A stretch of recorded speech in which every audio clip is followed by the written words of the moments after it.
Now let's see if this thing recorded this time. I sure hope so. What would kind of be your response to somebody who was interested maybe in taking Dianabol? I'm very libertarian, so I think people should make their own decisions.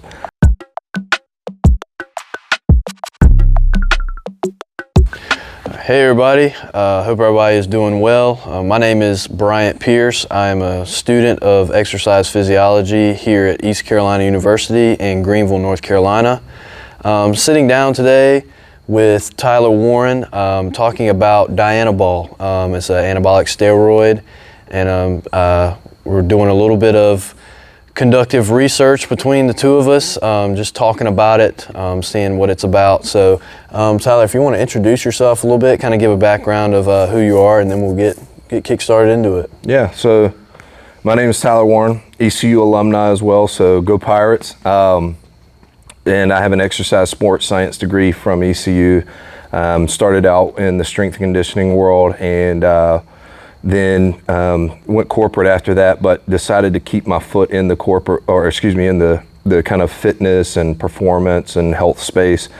And after that, created a company for, you know, working with individuals, consulting type services, training services, stuff like that. And as a result of that, I ended up having to get educated in the world of anabolics to make sure I could support the needs of some of the clients I have that are, you know, performance-based or aesthetic-based competitors, stuff like that.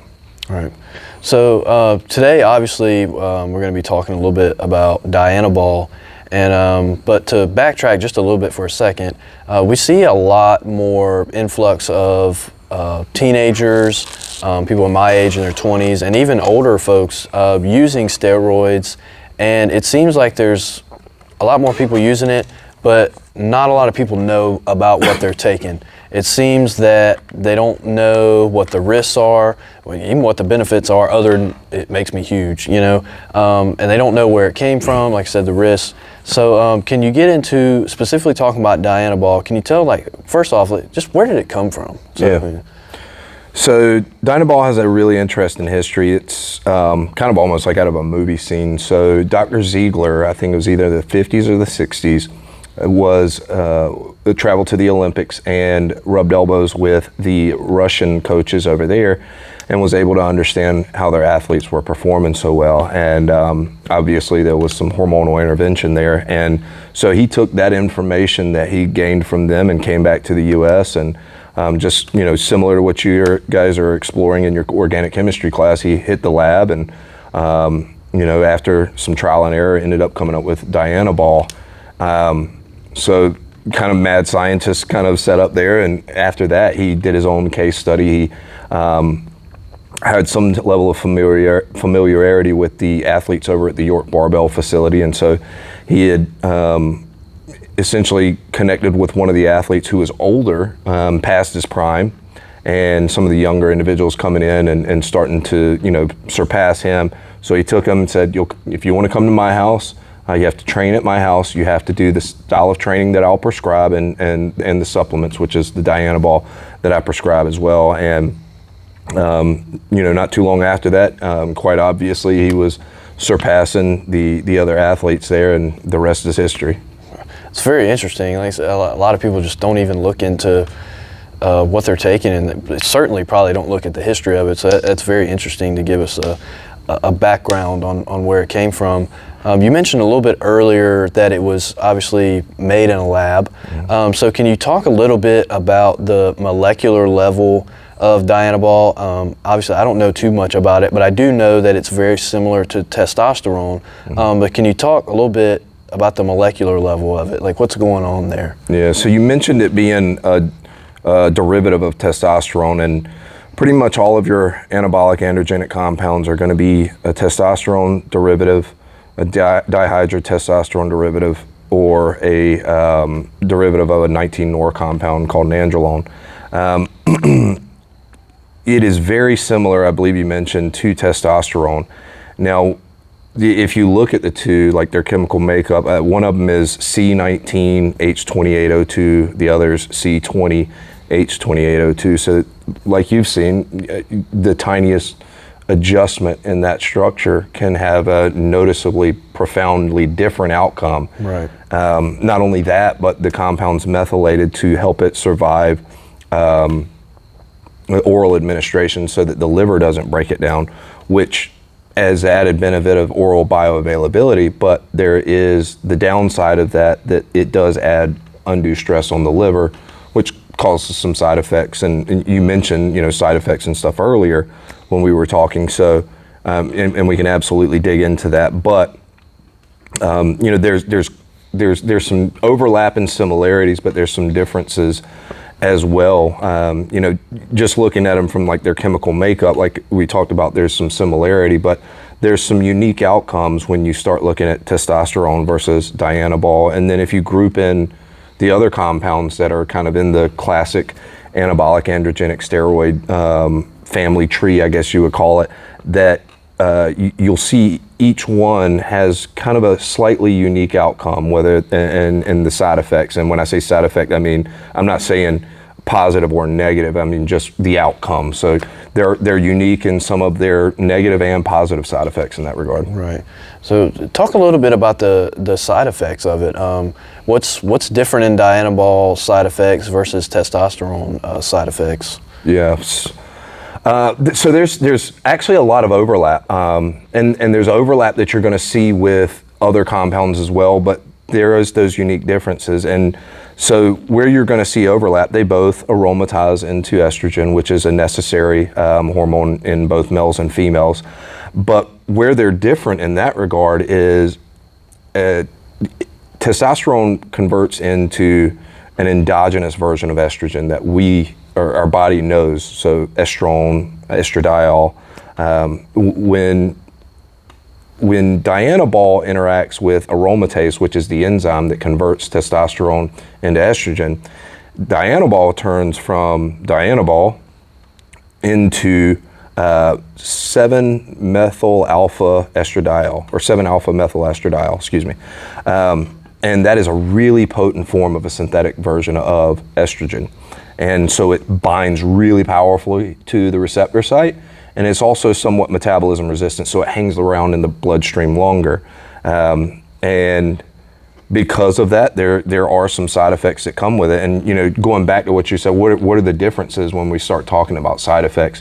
Because of that exaggerated estrogen profile, as well as the influence that anabolics have on hormones like aldosterone that help regulate water retention, you'll see a more pronounced effect of water retention from something like Dianabol. We also talked about it being a methylated compound. So you'll also see liver enzymes raised with Dianabol that you typically wouldn't see with testosterone, because it's placing that stress on the liver, allowing it to be resistant to that first pass of the liver when it breaks down, or when it could break down. But not only that, because of that increased water retention, you see other things like increases in blood pressure, because that water retention is pressing up against the vascular walls. And I mean, there's a list of side effects, both positive and negative, depending on the individual and their goals. And you could go down the list for a while. But that being said, there are some interesting differences, but there's some unique overlap. I mean, some interesting overlap as well. Both of them are going to potentiate hypertrophy, which is why most people would take Dianabol this day and age. If somebody is low testosterone, it's going to make them feel better. They're going to feel more normal. There's a lot of individuals note specifically, uniquely to Dianabol, that they get a sense of almost like well-being, and that probably has something to do with that really powerful form of estrogen that we're talking about. You said that people who have low testosterone are going to feel better on Dianabol. Going off of that, testosterone is used in a lot of people who have low testosterone as like a replacement therapy. Is Dianabol also another outlet that can be used in the replacement therapy, or is it not a good idea, or what's kind of your thoughts on that? It can be used. Decades ago, it was looked at as a candidate for TRT therapy, or technically, since it's not testosterone, I guess it would be considered HRT therapy. But after using it and studying it and looking at the patients, they realized it wasn't the best drug for that purpose. So they threw it out, and eventually we developed testosterone, which is what our body knows, and so the body seems to respond to it a little bit better. You don't see the pretty profound and rapid side effect profile that you see with something like Dianabol. It doesn't mean that testosterone doesn't have its own problems too. I mean, if you push the dose of testosterone up, 3, 4, 5 times a therapeutic level, depending on the individual's tolerance, they may notice a side effect as well. But going back to your original question, would it be a valid use case for testosterone replacement?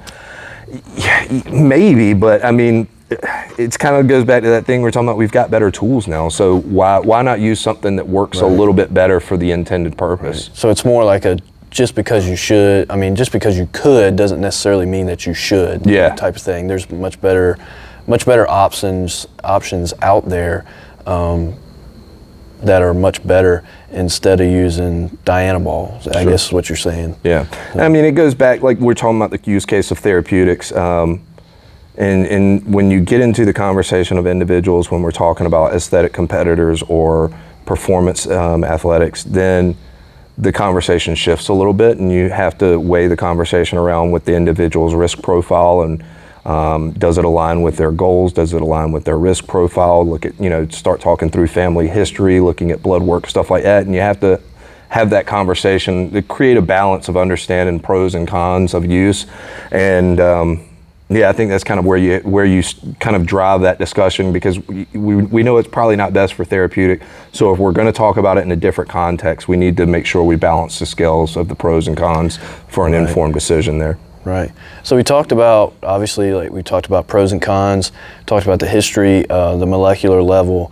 You seem pretty knowledgeable on this subject. If somebody was to come to you and say, hey, I've looked at this compound, it's called Dianabol, I'm thinking about taking it, what are your thoughts? What would your response be? Would it be more of, are you on the side of just no, don't take it, this is bad, just don't even entertain that thought, take something else? Or you say, hey, maybe, let's talk about it, let's see, and we'll see how it works with you. We can maybe see what we can do. What would kind of be your response to somebody who was interested maybe in taking Dianabol? I'm very libertarian, so I think people should make their own decisions. At the end of the day, I think education is really important. Years and years ago, people lurked in the background, with not much knowledge of knowing how to apply these things in a moderately safe manner. When you're, getting out of the bed in the morning could be unsafe because you could roll your ankle or fall down the stairs. So you want to create things in your environment to improve the risk profile. So that being said, I wouldn't suggest it for anybody. I wouldn't advocate for it. If somebody was interested in it, it goes back to kind of like we were talking earlier. What is your goal? Does this align with your goal? What is your risk tolerance? What does your family history look like? What does your current health status look like? And as we balance all those things, you sit down with the individual and you have that very deep, informed conversation, and you try and do it as unbiased as possible. Because like we said, when you go back to that model of creating education usually helps drive behavior change in the direction that you educate. So while I'm not saying that nobody should ever use anything, I think people need to make sure they're making informed decisions. For me personally, I wouldn't use Dianabol. I think there's better tools out there available to us now. But I think it's still a very interesting compound, and it's one of those things where you don't throw the baby out with the bathwater. From a clinical standpoint, there's a lot we can learn from it. There's tons of research, both from a clinical setting as well as kind of like the biohacker scene or bodybuilding world type. So I think it's really interesting, but I wouldn't advocate for somebody to use it. But if they wanted to use it, it goes back to that, that balanced conversation.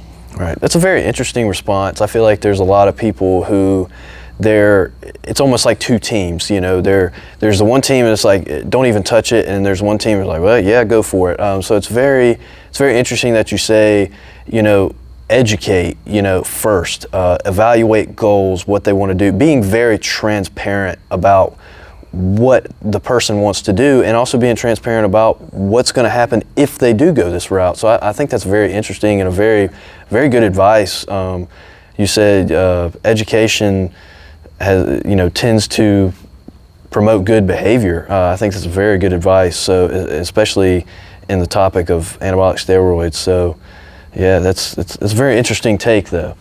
I think I would add one caveat to that. When it comes to females, you have to be very careful with females because they're considered an androgen sensitive population.